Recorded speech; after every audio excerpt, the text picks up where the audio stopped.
Hello everyone, আমি টিয়া চলে এসেছি আজকে আরও একটা ভিডিও নিয়ে। এর আগের ভিডিওতে তোমাদেরকে বলেছিলাম কালী পুজোর বেশ কিছু ভিডিও রয়েছে যেগুলো তোমাদের সাথে শেয়ার করা হয়নি, তাই ভাবলাম এক এক করে তোমাদের সঙ্গে সেগুলো শেয়ার করব। প্রতি বছরের মতন এবছরও ঠিক করেছিলাম সোনাপুরে যাব সবাই মিলে ঠাকুর দেখতে। আসলে জানো তো, আমরা না প্রতিটা বছর সবাই মিলে সোনাপুরে যাই ঠাকুর দেখতে। আসলে আমাদের বিধাননগরে তো গোনা কয়েকটা পুজো হয়, সেগুলো দেখে আমরা প্রত্যেকবার চলে যাই সোনাপুরে ঠাকুর দেখতে। আসলে সেখানে বেশ কিছু পুজো হয় আর খুব জাঁকজমকভাবে হয়, দেখতে বেশ ভালো লাগে। আর সবথেকে বড় কথা, সবাই মিলে যখন যে কোনো জায়গায় যাওয়া হয় না, ঘুরতে যাওয়ার আনন্দটা আরও দ্বিগুণ পরিমাণে বেড়ে যায়। আর সেই ঘুরতে যাওয়াটা যদি প্রিয় মানুষদের সাথে হয়। আর এই দেখো, আমরা চলে এসেছি সোনাপুরে। এখানকার পুজো প্যান্ডেলগুলো না খুবই সুন্দর হয়েছিল, জানো তো। আমার না খুবই ভালো লেগেছে, তোমাদের সঙ্গে শেয়ার না করে আর পারিনি। আর সেখানে গিয়ে সবার খুব খিদে পেয়ে গিয়েছিল, জানো তো। তাই আশেপাশে খুব একটা ভালো খাবারের দোকান পাইনি। পুজো প্যান্ডেলের ওখানেই দেখলাম একটা আইসক্রিমের দোকান, তাই সবাই মিলে চলে গিয়েছিলাম আইসক্রিম খেতে। আইসক্রিম খেয়ে সবাই হাঁটতে হাঁটতে আবারও বেরিয়ে পড়েছিলাম আরও একটা পুজো মণ্ডপে। এই মণ্ডপটা দেখো কি অসাধারণ লাগছে না দেখতে, খুবই সুন্দর লেগেছে, জানো তো।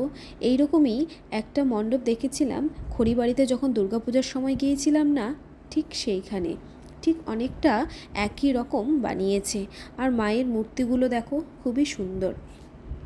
পুজো প্যান্ডেলটা দেখলে তার বাইরেই ছিল বেশ কিছু ফুচকার দোকান, তাই আমরা নিজেদেরকে আর সামলাতে পারিনি, তাই শুরু করে দিয়েছিলাম ফুচকা খাওয়া।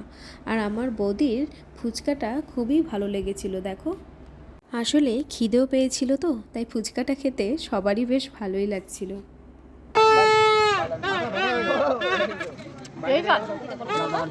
বলো কই ঝাল তো দে নাই দেনি না। ফুচকাটা খেতে কেমন? সুন্দর। সুন্দর না টেস্টি? টেস্টি তো। আরেকবার করো দেখি কিরকম করলা খেয়ে। সেখানে ফুচকা খেয়ে সবাই মিলে বেরিয়ে পড়েছিলাম আরও এক পুজো মণ্ডপের উদ্দেশ্যে। আসলে ওখানে বেশ কিছু পুজো হয়েছিল, কিন্তু জানো তো সবগুলো পুজো প্যান্ডেলে না যেতে পারিনি। আসলে আমার দিদির একটু সমস্যা রয়েছে, ওর হাঁটতে একটু অসুবিধা হয়, তাই আমরা আর বেশি প্যান্ডেলে যেতে পারিনি। আর এখানকার প্যান্ডেলটা দেখো খুবই সুন্দর। প্যান্ডেলের পাশাপাশি ঠাকুরের যে মূর্তি বানিয়েছিল খুবই অসাধারণ বানিয়েছে, জানো তো, খুবই সুন্দর লেগেছে। আর এখানকার ডেকোরেশনও খুবই সুন্দর ছিল। আশা করছি তোমরাও দেখতে পারছো, তোমাদের কেমন লাগছে আমাকে কমেন্টে জানিও তোমাদের এখানকার ডেকোরেশন কেমন লেগেছে। আমার তো বেশ দারুণ লেগেছে। এই পুজো প্যান্ডেলটা ঘুরে আশেপাশে একটু ঘোরাফেরা করে সবাই মিলে আবার চলে এসেছিলাম বিধাননগরে। আসলে রাতও অনেক হয়ে গিয়েছিল, পুজো প্যান্ডেলও দেখে বুঝতে পেরেছো প্রায় ফাঁকা ফাঁকা।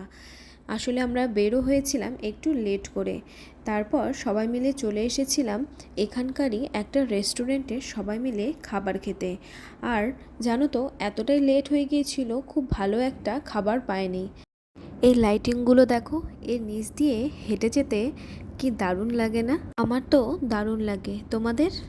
আসলে সবাই যখন আমরা একসাথে বসে খাবার খাই, যে কোনো জিনিসই খেতে বেশ দারুণ লাগে।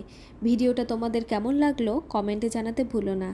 ভিডিওটি ভালো লাগলে অবশ্যই পেজটিকে ফলো করে রেখো। আর যদি আমার ইউটিউব চ্যানেল থেকে দেখো তাহলে অবশ্যই চ্যানেলটিকে সাবস্ক্রাইব করে দিও।